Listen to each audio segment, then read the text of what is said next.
35. The Fight with the Foxes. In the province of Chile, there was a wealthy family in want of a tutor. One day, a graduate presented himself at the door and was asked by the master of the house to walk in. And he conversed so pleasantly that in a short time, it was clear to both sides that they were mutually pleased with each other.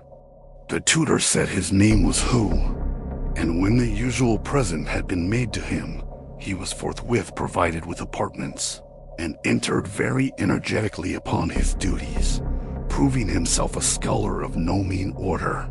He was, however, very fond of roaming, and generally came back in the middle of the night, not troubling himself to knock if the door was locked, but suddenly appearing on the inside. It was therefore suspected that he was a fox, though as his intentions seemed to be harmless, he was treated extremely well, and not with any want of courtesy, as if he had been something uncanny. By and by, he discovered that his master had a daughter, and being desirous of securing a match, was always dropping hints to that effect, which his master, on the other hand, invariably pretended not to understand. One day he went off for a holiday, and on the next day, a stranger called, who, tying a black mule at the door, accepted the invitation of the master to take a seat within. He was about 50 years of age, very neat and clean in his dress, and gentlemanly in his manners. When they were seated, the stranger began by saying that he was come with proposals of marriage on behalf of Mr. Hu, to which his host, after some consideration, replied that he and Mr. Hu got along excellently well as friends, and there was no object in bringing about a closer connection. Besides, added he, my daughter is already betrothed, and I beg you therefore to ask Mr. Hu to excuse me. The stranger said he was quite sure the young lady was not engaged, and inquired what might be the objection to the match. But it was all of no avail until at length he remarked, Mr. Hu is of a good family. I see no reason why you should have such an aversion to him. Well then, replied the other, I will tell you what it is. We don't like his species. The stranger here got very angry, and his host also lost his temper, so that they came to high words, and were already on the way to blows when the latter bade his servants give the stranger a beating and turn him out.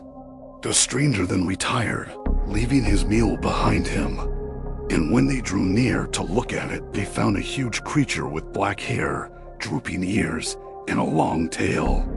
They tried to lead it away, but it would not move, and on giving it a shove with the hand from behind, it toppled over and was discovered to be only of straw. In consequence of the angry words that had been said, the master of the house felt sure that there would be an attempt at revenge, and accordingly made all preparations. And sure enough, the next day a whole host of fox soldiers arrived, some on horseback, some on foot, some with spears, and others with crossbows, men and horses, trampling along with an indescribable din. The family were afraid to leave the house, and the foxes shouted out to set the place on fire, at which the inmates were dreadfully alarmed. But just then one of the bravest of them rushed forth with a number of the servants to engage the foxes. Stones and arrows flew about in all directions, and many on both sides were wounded. At length, however, the foxes drew off, leaving their swords on the field. These glittered like frost or snow, but when picked up turned out to be only millet stalks. Is this all their cunning? Cried their adversary, laughing, at the same time making still more careful preparations in case the foxes should come again. Next day they were deliberating together, when suddenly a giant descended upon them from the sky. He was over 10 feet in height, by several feet in breadth, and brandished a sword as broad as half a door. But they attacked him so vigorously with arrows and stones that he was soon stretched dead upon the ground when they saw that he was made of grass. Our friends now began to make light of their fox foes, and as they saw nothing more of them for 3 days, their precautions were somewhat relaxed. The foxes, however, soon reappeared, armed with bows and arrows, and succeeded in shooting the master of the house in the back, disappearing when he summoned his servants and proceeded to attack them. Then, drawing the arrow from his back, he found it was a long thorn. And thus the foxes went on for a month or so, coming and going and making it necessary to take precautions, though not really inflicting any serious injury. This annoyed the master of the family very much, until one day Mr. Hu himself appeared with a troop of soldiers at his back, and he immediately went out to meet him. Mr. Hu withdrew among his men, but the master called to him to come forth, and then asked him what he had done that soldiers should be thus brought against his family. The foxes were now on the point of discharging their arrows. Mr. Hu, however, stopped them, whereupon he and his old master shook hands, and the latter invited him to walk into his old room. Wine being served, his host observed, "You, Mr. Hu, are a man of intelligence, and I trust you will make allowances for me. Friends as we were, I should naturally have been glad to form a connection with you.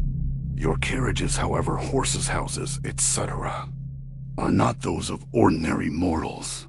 And even had my daughter consented, you must know the thing would have been impossible, she being still a great deal too young." Mr. Hu was somewhat disconcerted at this, but his host continued, "It's of no consequence. We can still be friends as before, and if you do not despise us earthly creatures, there is my son whom you have taught. He is 15 years old, and I should be proud to see him connected with you if such an arrangement should be feasible." Mr. Hu was delighted and said, "I have a daughter 1 year younger than your son. She is neither ugly nor stupid. How would she do?" His host got up and made a low bow, which Mr. Hu forthwith returned, and they then became the best of friends, forgetting all about the former unpleasantness. Wine was given to Mr. Hu's attendants, and everyone was made happy. The host now inquired where Mr. Hu lived, that the ceremony of pouring out a libation to the geese might be performed. But Mr. Hu said this would not be necessary and remained drinking till night, when he went away again. From this time, there was no more trouble, and a year passed without any news of Mr. Hu, so that it seemed as if he wished to get out of his bargain. The family, however, went on waiting, and in 6 months more Mr. Hu reappeared, when after a few general remarks, he declared that his daughter was ready and requested that an auspicious day might be fixed for her to come to her husband's home. This being arranged, the young lady arrived with a retinue of sedan chairs and horses and a beautiful trousseau that nearly filled a room. She was unusually respectful to her father and mother-in-law, and the former was much pleased with the match. Her father and a younger brother of his had escorted her to the house, and conversing away in a most refined style, they sat drinking till daybreak before they went away. The bride herself had the gift of foreknowing whether the harvest would be good or bad, and her advice was always taken in such matters. Mr. Hu and his brother, and also their mother, often came to visit her in her new home, and were then very frequently seen by people. Thanks for watching. Please like the video and subscribe to the channel for more excellent content.